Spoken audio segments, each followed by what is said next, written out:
할렐루야. 이 아침에 나눌 하나님 말씀은 예레미야서 애가 5장 21절 말씀입니다. 여호와여 우리를 주께로 돌이키소서. 그리하시면 우리가 주께로 돌아가겠사오니 우리의 날들을 다시 새롭게 하사 옛적 같게 하옵소서. 아멘. 오늘 우리에게 꼭 필요한 하나님 말씀인 것 같습니다.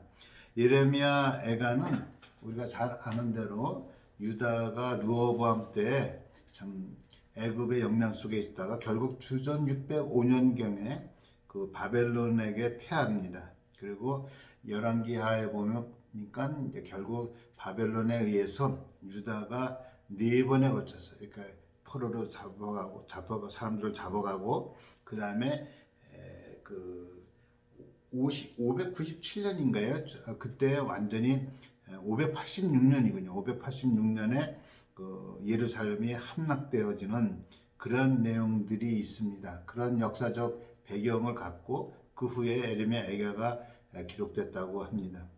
에레미야 선지자 에레미야가 그 함락된 예루살렘을 보며 정말 슬프다 이성녀 하면서 탄식을 합니다. 에레미야 애가를 통해서 우리가 몇 가지 교훈을 받는 것은 이런 참 어떤 유대인들에겐 수치 아니야, 수치. 예루살렘 성이 함락되고 이방 민족에 잡혀가고 포로로 끌려가고 나라가 없어지고 하나님의 성전이 무너지고 말이죠. 이런 참 수치 날들을 당하면서 원인 분석을 정확하게 하는 거예요. 여러분 우리 정말 신앙의 사람이라고 한다면은 좀 냉철하게 자신을 돌아보고 이런 원인도 분석해 볼 수 있는 그런 사고력을 갖고 있는 것 굉장히 중요합니다. 오늘 에레미야 애가를 통해서 바로 그것을 보는 거예요. 하나님 정말 우리가 정말 이렇게 망했습니다. 우리 집들도 이방인들에게 뺏겼고 기업도 뺏겼고 우리 아이들은 고아들 같이 됐고 어머니들은 과부같이 됐고 망했는데 왜 이 망하게 된 것을 탓하질 않아요. 누구 때문에? 우리는 탓하기 좋아하는데 탓하지 않고 뭐라고 하면 정확하게 합니다. 우리가 애굽 사람과 아수르 사람과 악수하고 양식을 얻어 배불리고자 하였더라. 여러분, 선지자 에레미야가 이 사건의 원인을 규명을 정확하게 하는 거예요.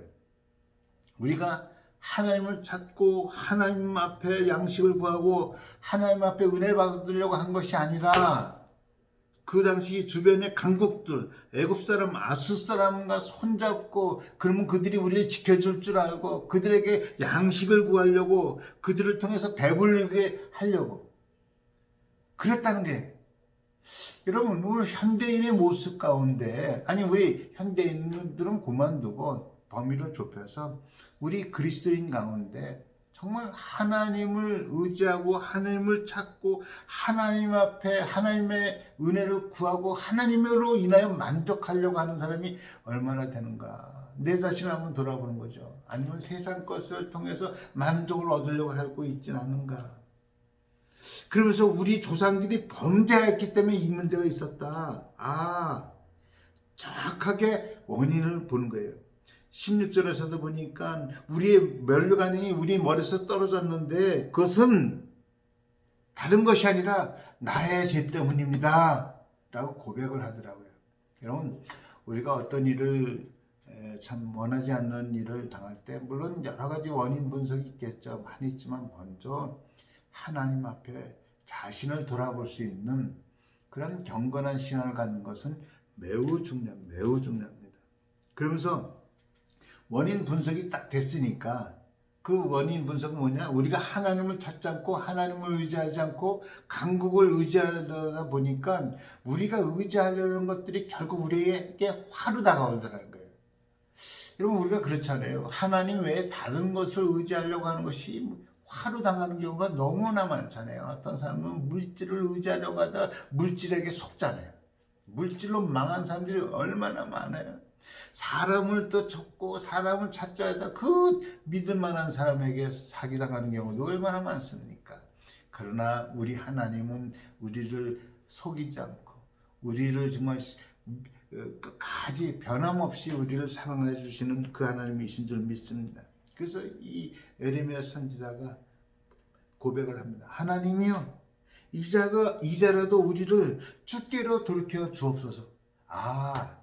이게 정확한 신앙 고백. 여러분, 이 신앙 고백은 굉장히 중요한 거예요. 내가 돌아가겠나이다 안 해요. 내가 주께 돌아가는 것도 내 의지와 내 힘으로 안 된다는 거예요. 하나님 은혜로 된다는 거예요. 주께서 우리를 돌이켜 달라는 거예요.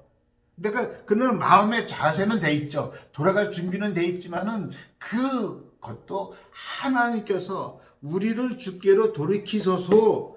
그리하면 우리가 주께로 돌아가겠나이다. 그러면 하나님이 해줘요. 그럼 내가 하겠다. 이런 게 아니고요.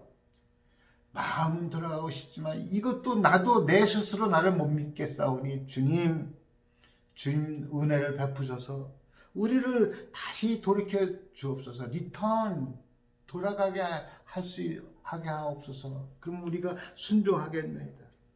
돌아가겠나. 그러면서 우리의 날들을 새롭게 해달라고. 이거 굉장히 중요한 단어를 쓰죠. 새롭게 해달라.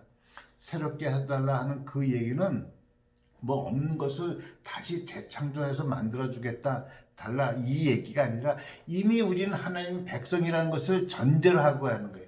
우리는 하나님의 은혜를 받았다는 것을 전제로 이 말씀을 하는 거예요. 이 얘기는 뭐냐면 우리가 비록 지금은 참 하나님 앞에 범죄함으로 이런 참 힘든 상황을 당하고 있지만은 하나님께서 우리를 돌이켜 주시면 우리가 돌아가겠고 우리를 새롭게 해달라는 옛작같이 해달라는 얘기는 비록 우리가 지금 우리의 과오로 말미암아 이런 상태까지 갔지만은 우리들은 하나님의 백성이고 하나님의 자녀고 우리 안에는 이미 하나님의 은혜가 있습니다. 이것이 전제되는 거예요.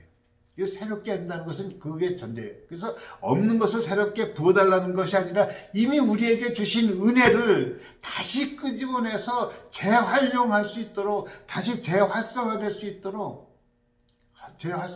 있도록 우리에게 성령의 은혜를 달라는 겁니다.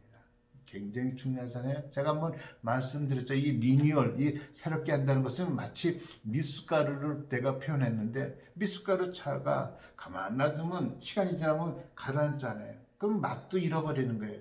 그것을 새롭게 하려면 어떻게 합니까? 휘휘 져서 다시 섞어놓으면 제 맛이 나는 거예요. 이 의미예요.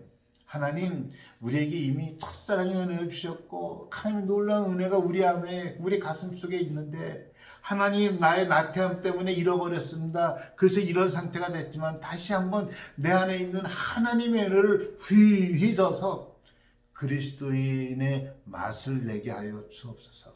은혜의 맛이 나게 하옵소서. 이 의미를 얘기하고 있습니다. 여러분 정말 우리는 다 하나님의 자녀고 하나님의 은혜를 받은 사람입니다. 이것이 우리의 삶의 전제 파운데이션이에요. 전제 조건입니다. 이 전제 속에서 오늘도 다시 하나님께서 정말 나를 그 은혜를 휘휘저어서 은혜의 사람으로서 오늘 하루도 승리하시기를 예수 이름으로 축원합니다. 기도하겠습니다.